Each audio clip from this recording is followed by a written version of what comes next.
When you look at the roll of honour of the Vodacom Durban July, South Africa's most famous thoroughbred horse race, you suddenly get the feeling that perhaps Father Time is catching up with you. For back in 1987, a horse called Bush Telegraph was victorious, and this man, Alexander Garrett Laird, trained his son London News to win the Vodacom Durban July back in 1996, which of course in those days was known as the Rothmans July. Jessica Slack is the granddaughter of Bridget Oppenheimer, who was involved in all of King Willow, Spanish Galliard, Principal Boy and Hunting Tower through the ages. South Africa's ruling champion trainer Justin Snaith trained last year's winner Legislate, a son of Dynasty who was victorious back in 2003, and Michael de Kock, a former champion trainer, trained Gray's Inn back in 2004. French Navy, who is the richest 3-year-old in South Africa at the moment, having won 2 Grade 1 races, is the stable companion to the ruling favourite Legal Eagle. So in a nutshell, the Vodacom Durban July has Investec Derby status.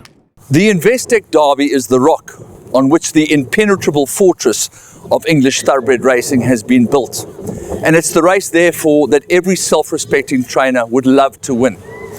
In South Africa back in 1896, the Vodacom Durban July, as it's known today, became the most famous race in South African turf history, notwithstanding the fact that there are very important 3-year-old classics, including the Investec Derby run over 2,000 metres in Cape Town, the Daily News 2000 over the same distance for 2 million rand at Greyville, and of course the 2,450 metre South African Derby run at Turffontein. That particular race has produced the son of Gray's in Legal Eagle, who is the current ruling favourite for this year's Vodacom Durban July. The winner of the Daily News 2000 was also super spectacular. He's the horse that won the classic, and his name is French Navy, and he happens to be a son of Count Dubois. Urtejal is no longer in this year's Vodacom Durban July, but his stable companion Marjmu, who has swept all before her in the fillies ranks, will be Mike de Kock's spearhead. Legislate's also out after his win in the Gold Challenge, but we're now going to have an opportunity to speak to the racing general manager of the Gold Circle organisation, Graham Hawkins, to see exactly how he thinks it has come together subsequent to the running of the Daily News 2000 and, of course, the Gold Challenge, sponsored by the Rising Sun, run at Greyville for the first time this year. Here's Graham Hawkins, after which we'll speak to Sean Terry and find out how he sees his juggernaut of incredible force that has taken him to the South African Trainers' Championship this year. And finally, Mike de Kock with regard to how he sees things mapping out for this year's Vodacom Durban July. The build-up to the Vodacom Durban July really starts on Daily News Day, because although we do the early entries in April, this is the race which has thrown up not only past winners, but it influences the betting market. And for French Navy to have won the 2 richest races for 3-year-olds in the country, he won the Grade 1 SA Classic, 2 million rand over 1,800 metres at Turffontein, and has come out today and won the 2 million rand Daily News Grade 1 over 2,000 metres on the track where the Vodacom Durban July is hosted. I think he's now put his hand up and said, boys, I'm the one to beat. Yeah, I suppose to a certain extent excuses have been made for Urtejal's somewhat lackluster performance in the Classic because of the track conditions. He didn't quite get home, as Mike de Kock said, in the Derby, but this definitely stamps French Navy as the best 3-year-old in South Africa. Well, the best 3-year-old colt. At this stage, I don't think Siren's Call had the run of the race, and she got interfered with at the top of the straight, and maybe for her, after a tough season on the Highveld, it was a bridge too far. Majmu, unfortunately, is scratching from the Willavington, so there are a lot of question marks in the air, which only adds to the intrigue that is the Vodacom Durban July. One of the problems that we had with the 3-year-old colts was that different races were being won by different horses, and French Navy has now said, I'm the real deal. I've won the 2 Grade 1 Classic races over 1,800 and 2,000 metres respectively. This, as we know, is a great pointer to the Vodacom Durban July. He's come from off them and mowed them down. Urtejal had every opportunity to win, as did most of the other horses behind. There were 1 or 2 sad interference cases. As I said, Siren's Call was one of those. But He's obviously got to stake his claim now against the older horses. You've got to like the way that Wiley Hall has come through his preparation. He was robbed of victory last year. He certainly won the President's Champions Challenge in the manner of a horse that is on the right track for a bit of revenge this year. So it's going to be, as always, fun-filled weeks as we go to the Vodacom Durban July. There will be the stories behind the scenes. There'll be this and that.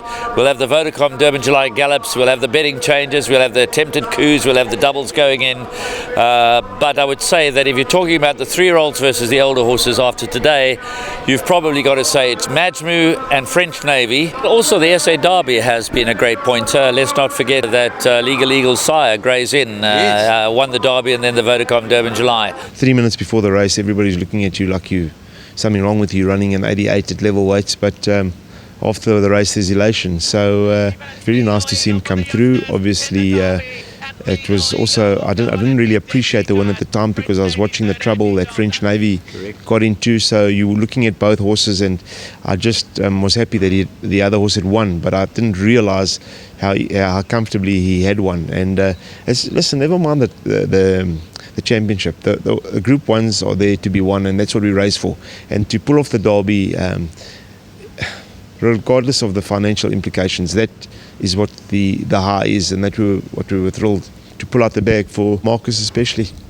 It's down the centre, Deputy Judd, Legal Eagle, Urtigel. French Navy is being sandwiched between runners. Legal Eagle's in front from Deputy Judd. Further back to French Navy, but it's Legal Eagle for the Eusters in the Derby, and Legal Eagle will go on and beat Deputy Judd. French Navy third, Urtigel, Dante's Legacy. I mean, the horse is loaded with ability. Anton feels the horse is still very immature, and should we be asking for maximum right now? I think it would be crazy not to have a dip at the July and then maybe give him a bit of time after that. What people don't realise, you sit and wait around for the Summer Cup and you carry 60 kilos.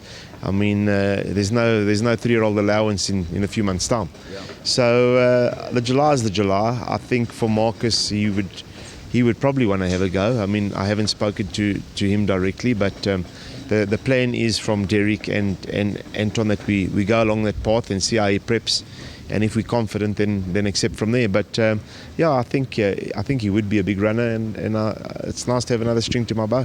Legal Eagle towards the outside is beginning to run on. Kajiva and Heavy Metal have their work cut out. They have 200 metres left to go. Here comes Legal Eagle with a big run. Legal Eagle hit the lead. Second place is Kalua Castle. Next stop, Vodacom Durban July. Legal Eagle has absolutely smashed them. Second goes to the Judicial. Then came Kalua Castle. Heavy Metal was fourth. Further back to Rushmore River. That was absolutely superb from number 1, Legal Eagle. He's shouldered top weight to victory. The trump card about the Jubilee handicap is that he won't get more weight to carry in the Vodacom Durban July. Those weights are published. They cast in stone. Oh, how's he going to shorten after this?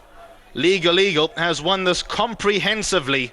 Now, on that particular day that Legal Eagle was victorious in the SA Derby, this filly Siren's Call was defeated at the hooves of Pine Princess in the shadow of the post to deny her victory in the Wilgeborgsdrift Triple Tiara.